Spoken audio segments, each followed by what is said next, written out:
everyone. Greetings, and thanks for joining us today. I'm your host, Carmelite Quotes, and we have our co-host here today, Rosary Mom. Hi, Mom. How's it going?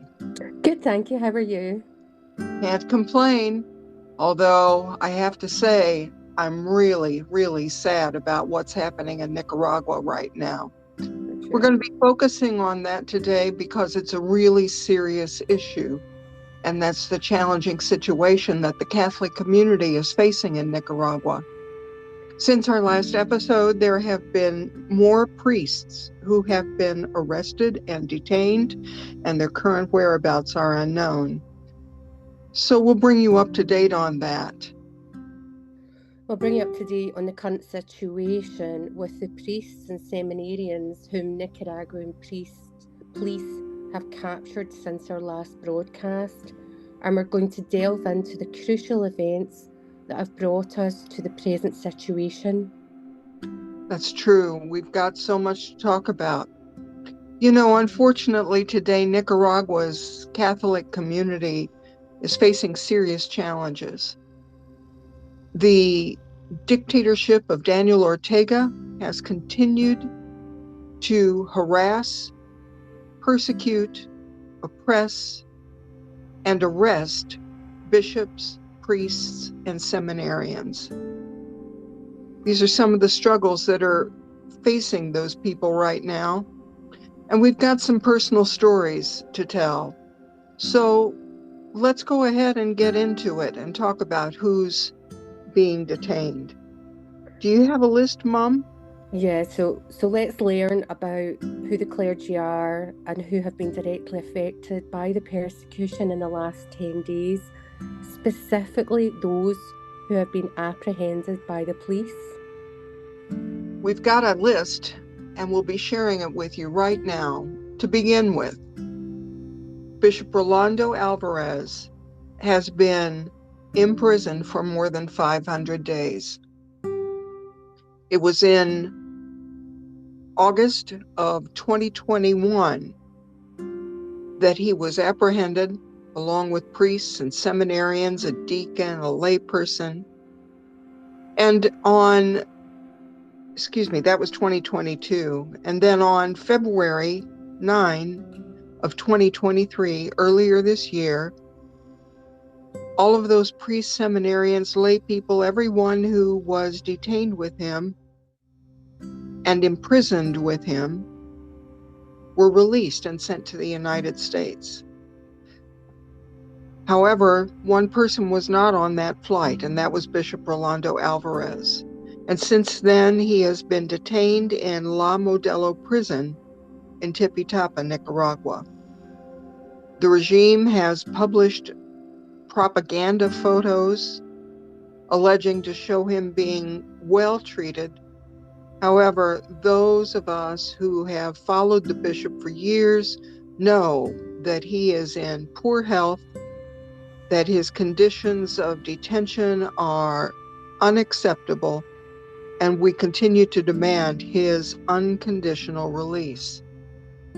So it was on December 20 that Bishop Isidoro Mora from the Ciuna Diocese in the eastern part of Nicaragua was arrested. Again, that's on December 20. And there were two seminarians who were arrested with him. The seminarians from Ciuna Diocese are Alester Saenz and Tony Palacio. Those two seminarians were accompanying Bishop Mora as he was headed to celebrate a confirmation mass. They were overcome by the police and apprehended, and their whereabouts are unknown. There are others who've been arrested. Why don't you tell us about them? There's Father Pablo Villafranca. He was arrested within the last 10 days on the 26th of December. Again, no formal allegations, no more information about him. And we have Father Hector Treminio, who was arrested on December 28th. Similarly, We don't know where he is. We don't know his whereabouts. No formal allegation against him.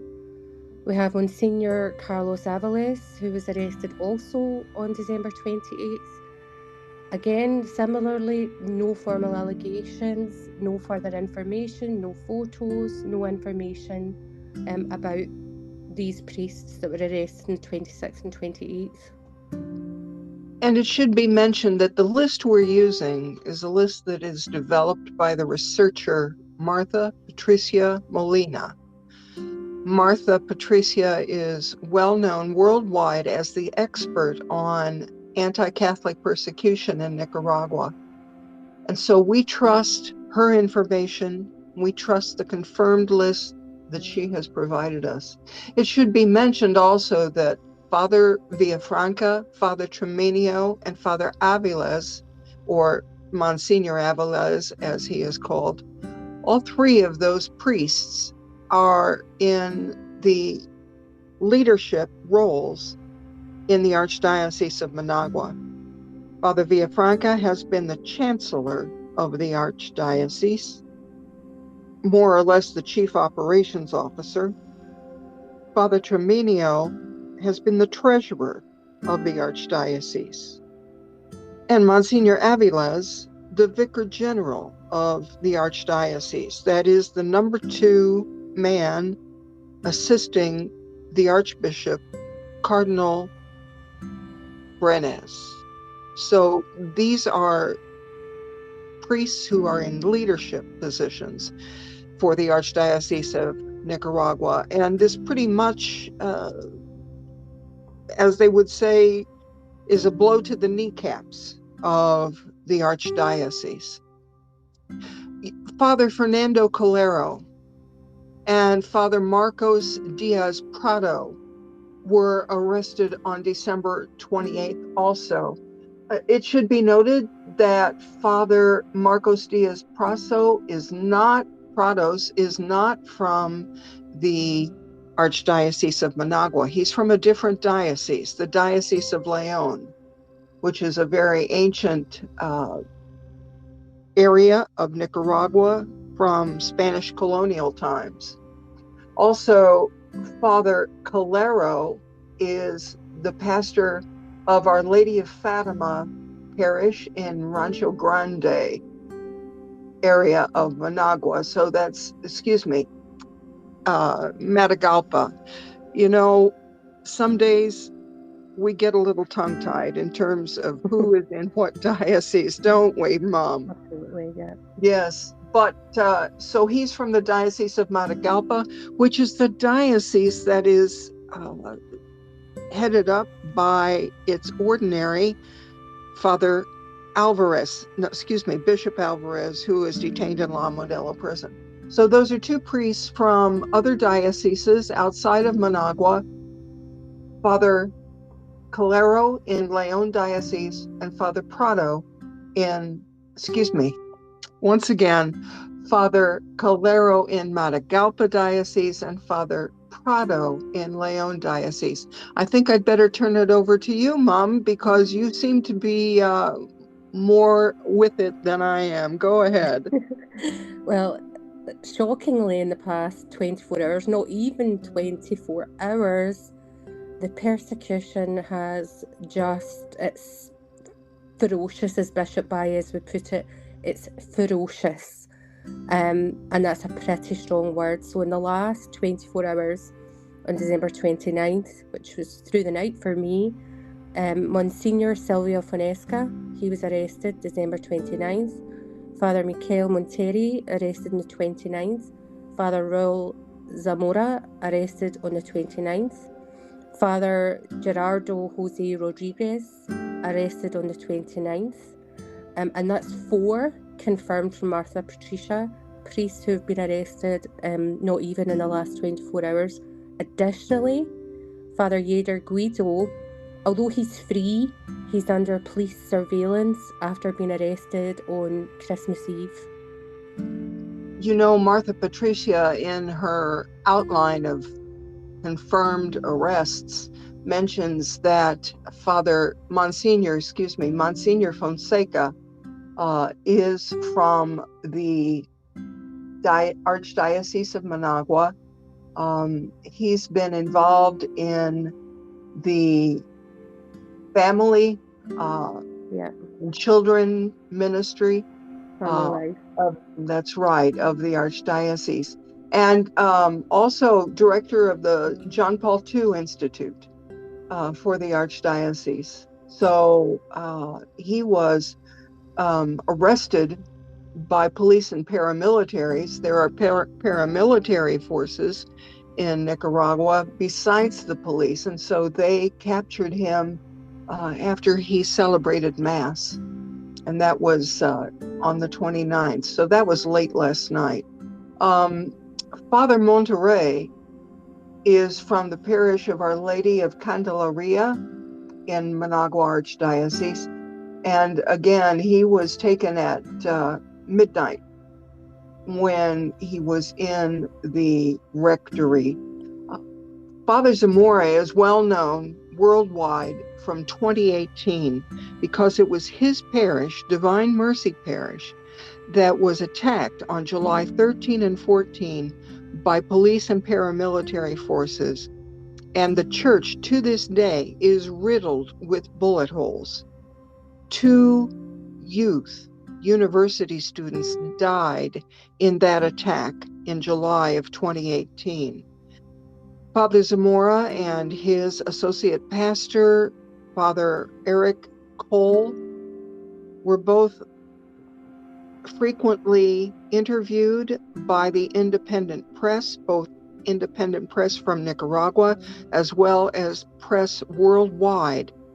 Father Zamora, it also should be mentioned, is a person with dual citizenship. Not only is he a citizen of Nicaragua, he is also a citizen of the United States. Did you know that, Rosary Mom? No, I didn't. Thank you. No, I didn't. Yeah, that's another tricky situation because he has dual citizenship, and it's going to be interesting to see if the U.S. Embassy gets involved in regard to his detention. Then the other priest that Mom mentioned is Father Rodriguez, and he's a pastor of Immaculate Conception Parish in a particular neighborhood in Managua. And then the seminarians are both, as we stated, from the Ciuna diocese. And Mom, did I notice that you had uncovered some quotes and articles from Father Rodriguez in 2018? Yeah, let me just find that. Today I had seen Father, there was a quote from the Washington Post, how he mentioned that during the uprising, people had lost their fear, and everyone wanted to help. This is true because in 2018, when the civil unrest began after reforms, quote unquote reforms, to Nicaragua's Social Security law, the youth went to the streets to protest. And they were not protesting for themselves. They were protesting on behalf of the senior citizens who would be affected by the Social Security reform and receive fewer benefits. So it was the youth on April 19, 2018, who came to the defense of the senior citizens. They came to the streets and they were met with violence. Shock troops. There was another quote from Monsignor Silvio Fonesca, the Archdiocese of Managua's Vicar for Family. In August 2020, he has said, "Here we have witnessed a full frontal attack by the state on the church. The president has insulted us, and it seems to be an open war against the church. It is as if their objective were to get rid of her." Fonesca's appeal to the international community: the priests here feel threatened. Gangs of hooded men are running about with impunity. That was August 2020. Yes, there are so many comments that you have from these priests, and it's obvious. You can look at a photo, any photo from 2018, and you can recognize the faces of the priests. And these are the priests who have been arrested so far. And if they haven't been arrested so far, look at those photos. And you're going to see the faces of priests who will likely be detained. I mentioned Father Eric Alvarado Cole, who was one of the priests at Divine Mercy Parish with Father Raul Zamora, who was picked up last night. This is a quote from Father Cole in July 2018, when the battle between the police and paramilitary and the poorly equipped students, university students, it was raging outside. And Father Cole said to the Washington Post reporter, who was embedded with the student protesters and sought refuge inside the parish church, he said, "They are shooting at the church. The government says it respects human rights, but is this respecting human rights?" That's the comment from Father Cole, the associate pastor at Divine Mercy Parish. And, they carried the wounded students from the university into the parish rectory, and they put them on chairs or they laid them down on the floor.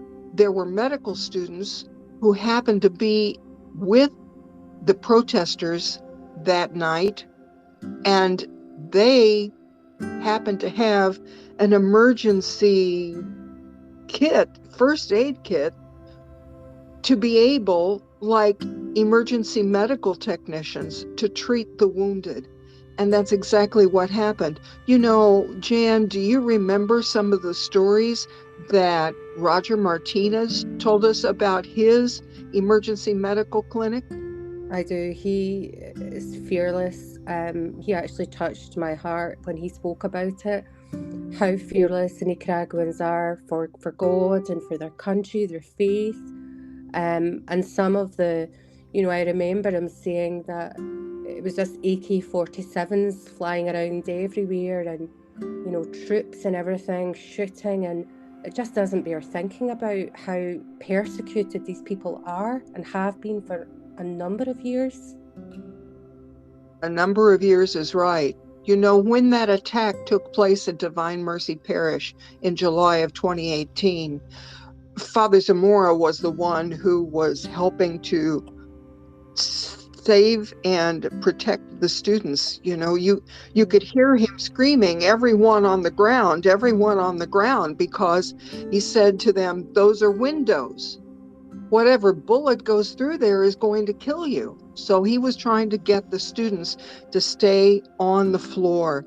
And they were on the phone trying to arrange for help from the Archdiocese, from the Apostolic Nuncio, from the Washington Post, because the reporter was with them. And, Father Zamora and Father Cole made direct appeals. They called into a live radio broadcast to appeal for help. The students had left the university barricades where they had sought shelter, so there was no reason for the government to keep shooting at the church. And, Father said it's like they want to assassinate all the students. So I call on the conscience of the authorities. If they've already left the university, why are they attacking the church? They can't attack a sacred place. So through prayer and through finally the intervention of the Red Cross, the Apostolic Nuncio and the Cardinal arrived at the church and negotiated the students' release. So those are some of the stories that are behind today's arrests. And it's important that we look at the history to understand the present. I'm wondering, what is the international response? to these events in the last 2 days, 3 days, since the 20th. For the moment, Pope Francis has been silent about the situation. We don't know if any steps are being taken by the Vatican Secretary of State, because the Vatican always operates in the background silently so as not to jeopardize any negotiations. However, we have seen stories in multiple languages from Vatican News. So that is a statement in a way from the Vatican, but a public statement from the Pope has not come forward yet. And emphasizing solidarity is something that Bishop Baez has stated today, as a matter of fact, in his comments in social media. Do you have those, Jan?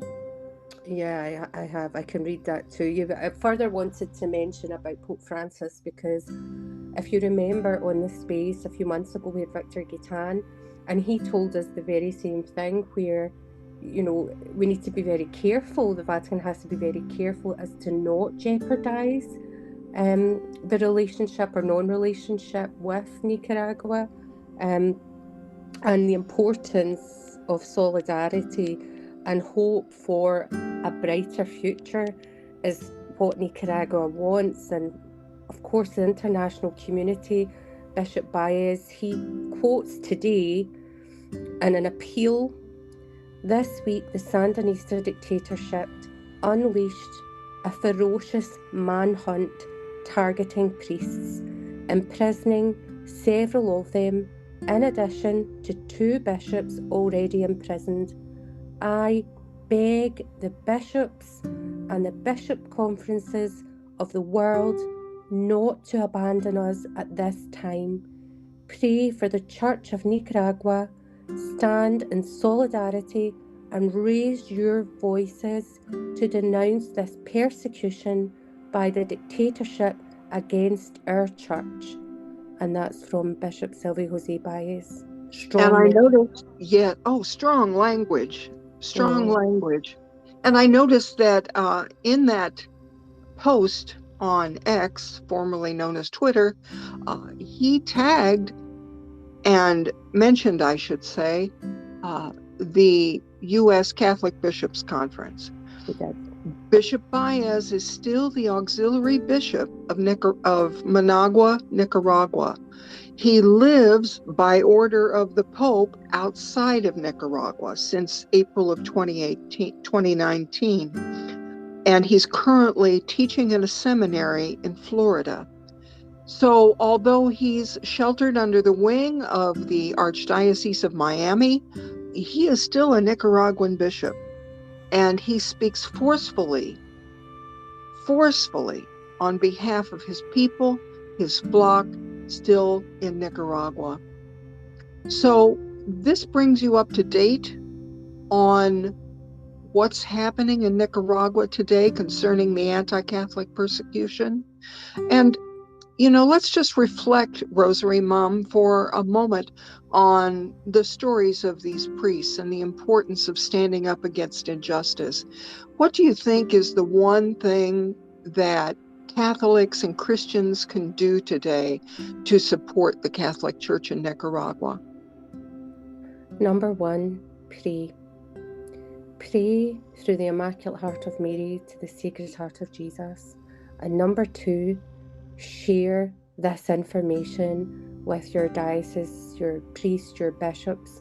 And as Bishop Baez said, raise our voices to denounce this terrible, ferocious persecution against the Catholic Church in Nicaragua. It's so important, and we hope you'll continue listening to this podcast. As we've stated before in previous episodes, these are conversations among people who care, people who advocate for the Catholic Church in Nicaragua.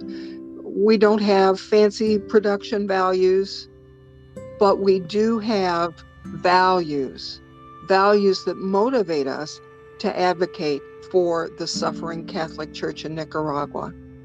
So we hope that you'll share the link to our podcast homepage. It's on Spotify. We're on Google Podcasts, Castbox, and Amazon and Audible, so that you can listen in a variety of locations.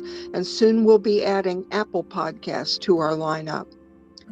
So thanks for joining us. We hope that you'll share the link to this podcast and links to each episode. So until next time, we want to say thanks so much for listening. Right, Jan? Yeah, thank you everyone so much. Keep praying and please continue to share the podcast and the events that are taking place in quick succession in Nicaragua. Yes, in Nicaragua, things can turn on a dime. We'll keep you all informed about the anti-Catholic persecution as soon as we have confirmed information about arrests, imprisonment, or disappearances. And if you have any questions or you want to learn more, you can reach out to Rosary Mom and myself on X, formerly known as Twitter. Our handles are at Carmelite Quotes, all lowercase, CarmeliteQuotes, Carmelite Quotes, or you can reach out to Rosary Mom at capital ROSARY, capital MUM, Rosary Mom. So reach out to us. Carmelite Quotes and Rosary Mom, we're available to you on X, and we hope that you'll continue listening. Take care, and we'll see you soon.